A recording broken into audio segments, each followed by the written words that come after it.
নাটবল্টুর কাণ্ড কারখানা। মা, এ কি গো, তুমি এখনো গেঞ্জি পরে? কেন গেঞ্জি পরার আইন নেই নাকি দাসপাড়ায়?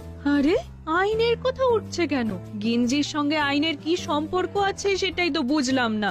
বলছি, পাঞ্জাবি টাঞ্জাবি পরনি কেন এখনো? তুমি কি বলছো আমি বুঝতে পারছি না। এই বিদঘুটে গরম, এই গরমে খামোখা পাঞ্জাবি পরতে যাবো কেন? হ্যাঁ, আর তাছাড়া বাড়িতে তো আমি গেঞ্জি পরেই থাকি। কি হলো আঙ্কেল, আপনি এখনো গেঞ্জি পরে বসে আছেন? কেন এখনো গেঞ্জি পরে আছেন আঙ্কেল? তোরা কিছু বল। আমি তো তোদের কর্মকর্তা আঙ্কেলকে বলে বলে ফেড আপ হয়ে গেছি। এখনো গেঞ্জি পরে বসে আছে? আরে বাবা, এতদিন ধরে তো আমাকে দেখছো, আমি তো বাড়িতে গেঞ্জি পরেই থাকি। কিরে নাট বলছো, তোরা আমাকে বাড়িতে গেঞ্জি ছাড়া অন্য কোনো পোশাকে দেখেছিস? সে কি আমরা জানি না? আমরা তো এইটুকু বয়স থেকে আপনাকে দেখছি। গেঞ্জিটা খুলে ফেলুন। আরে বাবা, বাড়িতে গেঞ্জি পরে থাকেন বলে কি আপনি বিয়ে বাড়িতেও গেঞ্জি পরে যাবেন আঙ্কেল? বিয়ে বাড়ি? কার বিয়ে? সে কি মশাই, ভুলে গেলেন কার বিয়ে? তাজ্জব ব্যাপার মশাই। নিন, তাড়াতাড়ি পাঞ্জাবি টাঞ্জাবি পরুন, আমরা যে আপনার জন্য অপেক্ষা করছি। ও হ্যাঁ হ্যাঁ, বিয়ে বাড়ি মানে চন্দ্রবাবুর মেয়ের বিয়ে তো আজ। কিন্তু আমি কি জন্য পাঞ্জাবি পরতে বসবো? আমি তো যাচ্ছি না।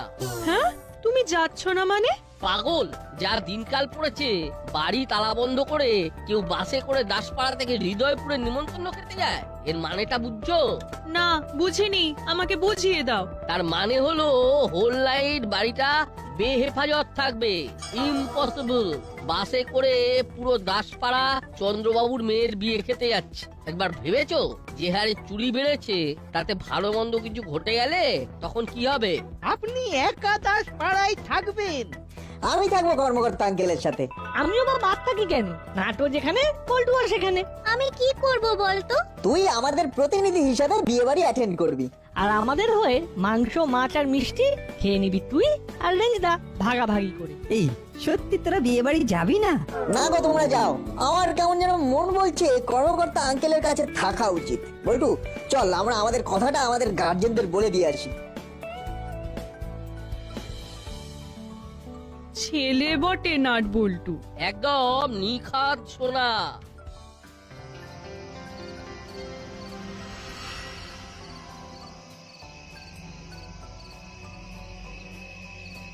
পুরো দাসপাড়া খালি।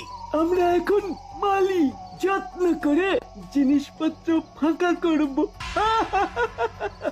এখন এখান থেকে চুপ করে দাঁড়িয়ে দেখবো, তারপর ওরা চলে গেলে ফাঁকা দাসপাড়ায় ঝুপ করে নেমে পড়বো। এত দূরে দাঁড়িয়ে আছি যে ওদের কিচ্ছু কথা শুনতে পাচ্ছি না। ওদের কথা শুনে কি